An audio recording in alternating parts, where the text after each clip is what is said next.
नमस्कार दोस्तों, आनंद TV service से मैं विजय हमारे यूट्यूब चैनल में आप सभी का बहुत-बहुत स्वागत करता हूं। दोस्तों, सबसे पहले मैं आप सभी को बहुत-बहुत धन्यवाद देना चाहता हूं क्योंकि आप लोगों के इतने प्यारे-प्यारे, अच्छे-अच्छे कमेंट्स आ रहे हैं और आप लोग हमारे वीडियोस को लाइक कर रहे हैं। आप लोगों को वीडियोस पसंद आ रहे हैं, इसलिए आप लोगों का बहुत-बहुत धन्यवाद। एक चीज़ के लिए मैं आप लोगों को सॉरी बोलना चाहता हूं दोस्तों क्योंकि मैं ज़्यादा वीडियोस नहीं डाल पाता क्योंकि मैं यहाँ पे थोड़ा-सा बिज़ी रहता हूँ और एक चीज़ का और मैं बहुत ज़्यादा ध्यान रखता हूँ क्योंकि मैं जो वीडियोज़ आप लोगों को प्रोवाइड करवाऊँ कि क्वालिटी पे मैं बहुत ज़्यादा ध्यान रखता हूँ क्योंकि आपको अच्छे से अच्छा कंटेंट्स मिल पाए, इस चीज़ का मैं बहुत ज़्यादा ध्यान रखता हूँ। चलिए दोस्तों, आप लोगों का ज़्यादा समय खराब किए बगैर आज का जो विषय है वो है बूस्ट कन्वर्टर का। तो ये बूस्ट कन्वर्टर क्या होता है, कैसे काम करता है और इसकी ज़रूरत क्यों पड़ती है? इस चीज़ को हम इस वीडियो के माध्यम से समझेंगे, सीखेंगे। तो पहले तो मैं पहले की तरह जैसा मेरा तरीका है, मैं आपको उसकी थ्योरी बताऊँगा। थ्योरी बताने के बाद आपको प्रैक्टिकली दिखाऊँगा।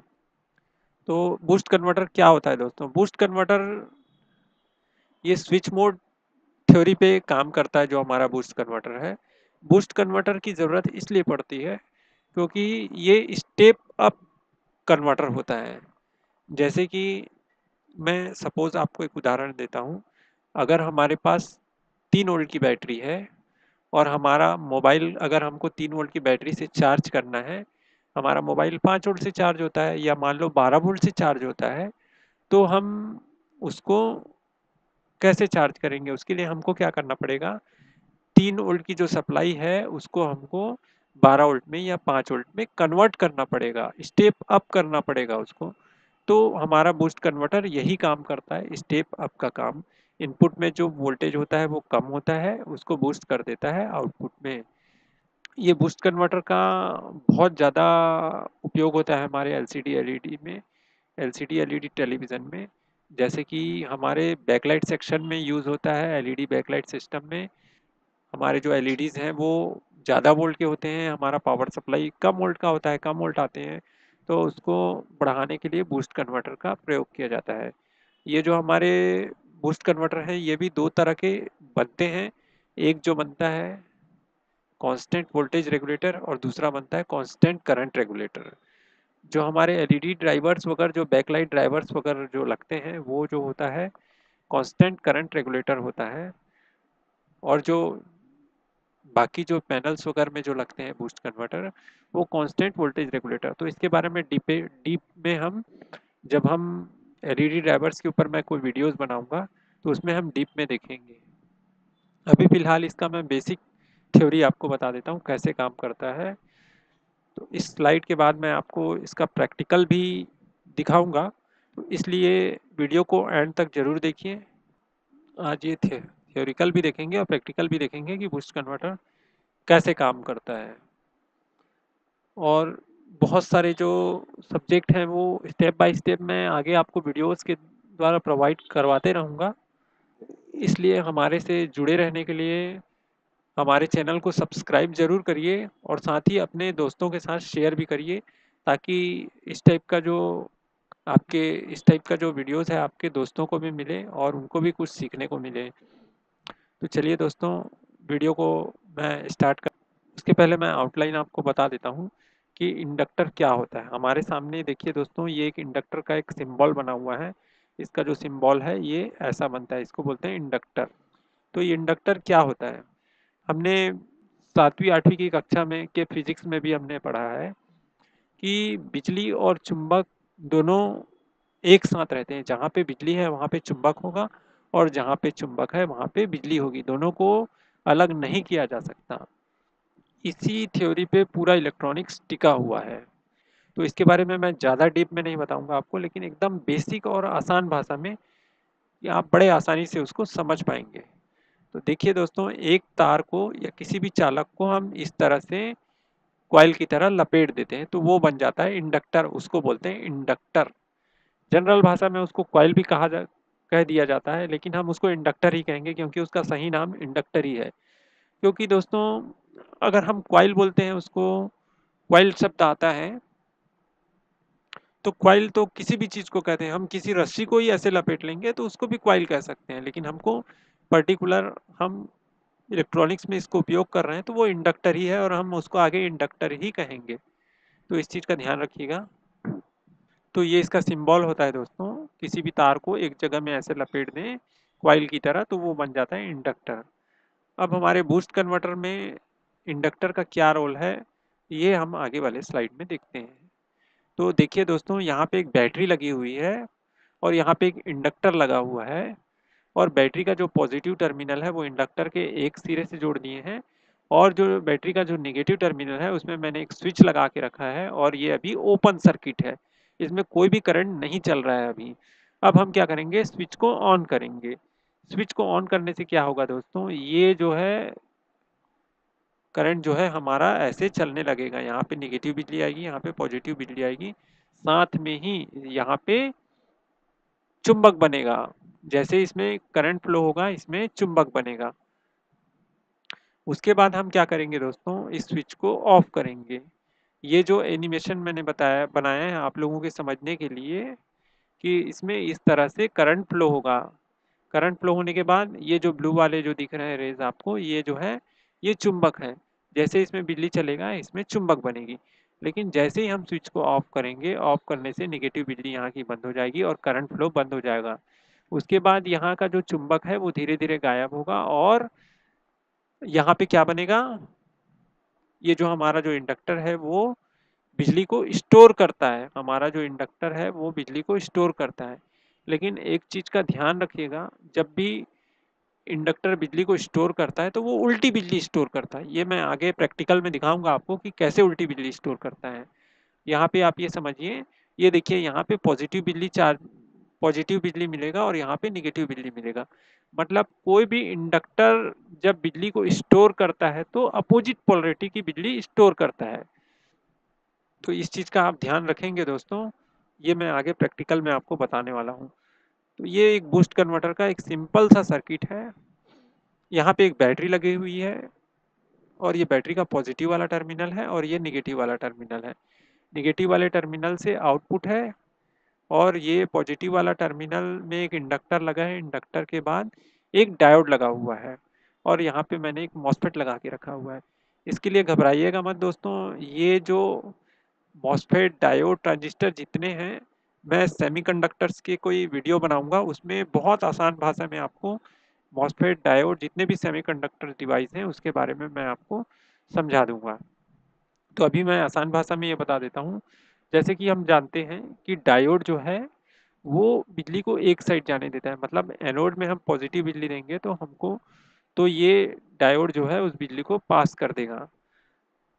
तो ये देखिए दोस्तों, यहाँ से ये करंट इसमें फ्लो होना चालू हो जाएगा, जैसे यहाँ की बिजली यहाँ आउटपुट में हमको, ये जो टर्मिनल है ये आउटपुट है, ये जो टर्मिनल है इनपुट है। इनपुट में जितनी बिजली आ रही है आउटपुट में उतनी बिजली हमको मिलेगी। उसके बाद क्या होगा दोस्तों, यहाँ पे देखिए एक मॉसफेट लगा के रखा है हमने। हम जानते हैं कि मॉसफेट जो है एक स्विच की तरह कार्य करता है। स्विच की तरह कार्य करता है, वो कब करता है, उसका ड्रेन और सोर्स एक स्विच की तरह कार्य करता है। वो कब करता है, जब हम उसके गेट को ट्रिगर देंगे। तो चलिए दोस्तों, हम इसके गेट को ट्रिगर दे देते हैं। जैसे इसके गेट को ट्रिगर देंगे, ये जो है इस स्विच की तरह ऑन हो जाएगा। ये हो गया। ऑन होने के बाद इसमें कैसे करंट फ्लो होगा, ये देखिए पॉजिटिव यहाँ से और निगेटिव जो है यहाँ से हमारे इंडक्टर को मिल जाएगा और यहाँ पे चुंबक बनेगा। उसके बाद क्या होगा दोस्तों, फिर हम इस स्विच को ऑफ कर देंगे जैसे मैंने पिछले वीडियो में दिखाया था।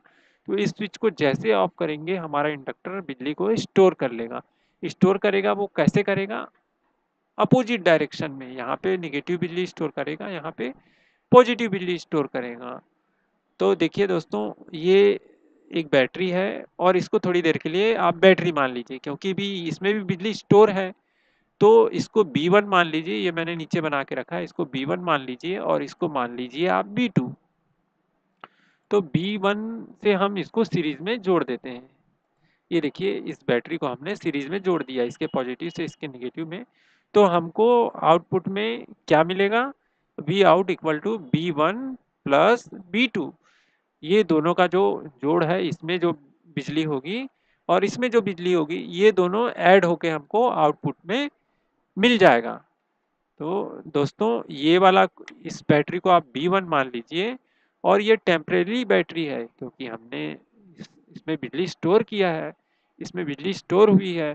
तो इन दोनों का जो योग है, ये दोनों को जुड़ के आउटपुट में हमको यहाँ से आउटपुट में एक बढ़ा हुआ रूप मिलेगा। ये देखिए बड़ा वाला जो गोला दिख रहा है, इसका जो एम्पलीट्यूड है यहाँ पे बढ़ के मिलेगा, और वो कितना मिलेगा वो किस चीज़ के ऊपर निर्भर करेगा, वो इस ये तो हमारा फिक्स है, B1 जो है फिक्स है, लेकिन B2 जो है वो फिक्स नहीं है। B2 में जितनी बिजली चार्ज होगी उसके हिसाब से आउटपुट हमको मिलेगा। फिर क्या करेंगे हम, फिर उसी को रिपीट करेंगे, फिर इसको हम चार्ज करेंगे, और ये आउटपुट में यहाँ कब तक मिलेगा, जब तक कि ये इसमें बिजली स्टोर रहेगी तब तक हमको बढ़ के मिलेगा। फिर ये डिस्चार्ज हो जाएगा तो फिर हम इसको ऑन करके उसको फिर चार्ज करेंगे, चार्ज करने के बाद फिर उसमें वो बिजली ऐड होगी और वो आउटपुट में हमको मिल जाएगा। तो इसका मैं अभी प्रैक्टिकली आपको बहुत आसान से मैंने एक छोटा सा प्रोजेक्ट बना के रखा है आप लोगों के लिए, वो मैं प्रैक्टिकली दिखाता हूँ आपको। तो ये प्रोसेस होते रहेगा। तो हम जानते हैं कि इलेक्ट्रॉनिक्स में इसको हम बड़ी आसानी से इसको ऑन ऑफ कर सकते हैं, एक ऑसिलेटर सेक्शन लगा के बड़ी आसानी से हम इसको माइक्रो कंट्रोलर से या PWM IC से आसानी से स्विचिंग करा सकते हैं। उसके बाद क्या होता है दोस्तों, ये जो सर्किट है इसमें इसको स्विचिंग कराने के लिए यहाँ पे एक IC का उपयोग करते हैं हम, PWM IC। PWM के बारे में पहले भी मैंने चर्चा किया था। तो जब हम LED ड्राइवर्स का मैं जब वीडियो बनाऊंगा तो उसमें PWM को आपको समझा दूंगा कि PWM होता क्या है। तो यहाँ से एक स्विचिंग वाली पल्स होती है दोस्तों जो गेट में जाता है, और एक फीडबैक वाला होता है। फीडबैक इसलिए होता है क्योंकि इसमें कितनी बिजली स्टोर करना है वो इसकी स्विचिंग के ऊपर निर्भर करता है। ये जब अभी प्रैक्टिकली मैं दिखाऊंगा तो आपको समझ में आ जाएगा कि इसमें कितनी बिजली स्टोर करना है। एक तो इस इंडक्टर के साइज के ऊपर निर्भर करेगा, और दूसरी बात इसकी स्विचिंग के ऊपर निर्भर करेगा कि इसमें कितनी बिजली स्टोर होगी। तो आउटपुट के वोल्टेज को ये आईसी जो है मॉनिटर करता है। आउटपुट से एक सैंपल लिया जाता है, सैंपल इसलिए लिया जाता है कि आउटपुट में कितना वोल्टेज बन रहा है। अगर वोल्टेज अगर ज़्यादा बन रहा है तो ये इसकी स्विचिंग की टाइमिंग को कम करके आउटपुट का वोल्टेज कम करता है। ये एक फीडबैक सर्किट होता है PWM IC से। अब हम प्रैक्टिकली देखते हैं। अब ये इंडक्टर में उल्टी बिजली स्टोर होती है। इसको प्रैक्टिकल करने के लिए मैंने एक इंडक्टर लिया है। इंडक्टर के लिए एक कबाड़ से मैंने ट्रांसफार्मर ले लिया है 909, और इसके प्राइमरी वाइंडिंग को हम इंडक्टर के लिए इसके प्राइमरी वाइंडिंग को यूज़ करेंगे। यूज़ करने के लिए हमको क्या करना है दोस्तों, हमको दो LEDs लेनी है। LED आप जानते हैं ये लाइट इमिटिंग डायोड, इसका फुल नेम है लाइट इमिटिंग डायोड, और इसके दो सिरे होते हैं। जब हम इसमें बिजली देते हैं तो ये ग्लो करता है, जलता ही है, ये आप सभी जानते ही हैं। तो ये लंबी वाली जो टर्मिनल होती है इसकी पॉजिटिव वाली होती है, और छोटी वाली जो है निगेटिव वाली होती है।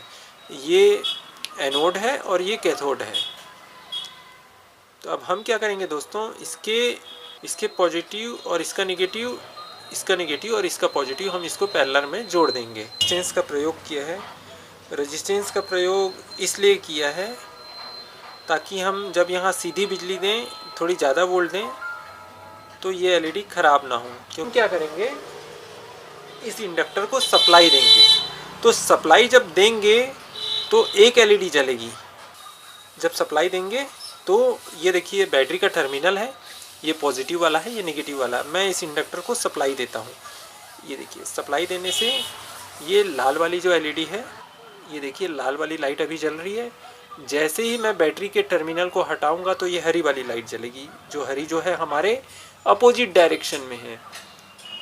ये अभी जल रही है, लेकिन जैसे मैं इसको हटाऊंगा तो इसमें जो स्टोर बिजली है, हमारे इंडक्टर में जो स्टोर बिजली है, जो उल्टी स्टोर होती है, जो मैंने आपको अभी थ्योरी में बताया के अनुसार, ये जो है ये उल्टी बिजली इसमें स्टोर हो रही है, और ये LED हमारा ग्लो कर रहा है। ये जैसे मैं इसको हटाता हूँ और ये बिजली इसकी ख़त्म हो जाती। अगर मैं इसको स्विचिंग करता रहूँ तो ये उल्टी बिजली यहाँ पे बनते रहेगा, जो कि हमारे बूस्ट कन्वर्टर में होता है। इसी उल्टी बिजली को हम एक डायोड से बूस्ट करके आगे बैटरी की सप्लाई में जोड़ देते हैं, तो हमारा बूस्ट कन्वर्टर ऐसे काम करता है। तो इससे ये प्रूफ हुआ दोस्तों बहुत ही आसान भाषा में और प्रैक्टिकली में कि हमारा जो इंडक्टर है वो उल्टी बिजली को स्टोर करता है। ये एक बार और मैं दिखा देता हूँ आपको। ये देखिए, जब हम सीधी बिजली दे रहे हैं इसमें तो ये एलईडी नहीं जल रही, क्योंकि ये उल्टे डायरेक्शन में लगा हुआ है। पलट के दिखा देता हूँ, ये देखिए ये जल रहा है। अब वो एलईडी नहीं जल रही, अगर मैं इसको पलटता हूँ तो वो एलईडी जलेगी। ये देखिए ये एलईडी जलेगी, जल्दी। इससे प्रूफ होता है कि हमारी जो इंडक्टर है ये उल्टी बिजली को स्टोर करता है। मैंने ये असेंबल कर लिया है दोस्तों। इसके बारे में मैं थोड़ा आउटलुक बता देता हूँ आपको। ये मैंने एक बैटरी यूज़ किया है यहाँ पे 9 वोल्ट का, ये जनरल बैटरी है। उसके बाद इंडक्टर, जैसे मैंने पहले आपको प्रैक्टिकल करके दिखाया, इंडक्टर के एक तार से मैंने बैटरी का पॉजिटिव टर्मिनल जोड़ दिया है और इंडक्टर के दूसरे तार से मैंने यहाँ पे एक सिंपल सा डायोड यूज़ किया है। डायोड का जो एनोड है ये इंडक्टर के दूसरे तार से जोड़ दिया है और इस डायोड के कैथोड से मैंने यहाँ पे एक फ़िल्टर लगा दिया है और फिल्टर का जो एक तार है उसको नेगेटिव में जोड़ दिया है और यहाँ से मैंने एक मल्टीमीटर भी लगा के रखा है। मल्टीमीटर में जैसा कि आप देख पा रहे हैं, मल्टीमीटर में हमारी बैटरी का जो वोल्ट है इंडक्टर से होते हुए आउटपुट में हमको 9.3 वोल्ट मिल रहा है। अब मैंने क्या किया दोस्तों, यहाँ पे एक माइक्रो स्विच का प्रयोग किया है। माइक्रो स्विच जो हमारे रेडियो, टेलीविज़न या किसी इंडक्शन वगैरह में जो भी माइक्रो स्विच, ये पुश स्विच है। ये इसके 2 टर्मिनल है। मैंने 2 टर्मिनल में एक टर्मिनल को ये इंडक्टर और डायोड का जो जॉइंट है वहाँ पे जोड़ा है और दूसरे टर्मिनल को ग्राउंड कर दिया है। अब जैसा कि मैंने थ्योरी में बताया दोस्तों, अब इसको हम यहाँ पे प्रैक्टिकल करके देखते हैं। ये मैं इंडक्टर को यहाँ से सप्लाई दिया, फिर मैं बंद करता हूँ इसको। अब देखिए जैसे ही छोड़ता हूँ, इसमें जो बिजली जो स्टोर हो रही है और ये बिजली दोनों ऐड होकर आउटपुट में मिल रहे हैं। तो मैं जैसे इसको स्विचिंग करूँगा दोस्तों, जैसा कि आप मल्टीमीटर में देख पा रहे हैं, हमको आउटपुट बूस्ट होकर मिल रहा है। अभी मैं नॉर्मली स्विचिंग कर रहा हूँ। अगर इस स्विचिंग की स्पीड मैं बढ़ाता हूँ, देखिए मैं जल्दी करता हूँ, तो जैसे इसकी स्पीड बढ़ाऊँगा आउटपुट में हमको वोल्टेज भी वैसा ही बढ़ के मिलेगा। ये देखिए ये 12 वोल्ट तक, और जल्दी मैं दबाता हूँ दोस्तों इसको, ये देखिए 13 वोल्ट तक। मतलब मेरे हाथ से मैं जितना स्पीड से दबाने की कोशिश करता हूँ मैं इसको दबाता हूँ। ये देखिए ये हमारा जो आउटपुट का जो वोल्टेज है ये, और मैं कोशिश करता हूँ और स्पीड से दबाने का। ये देखिए ये 16 वोल्ट तक चला गया।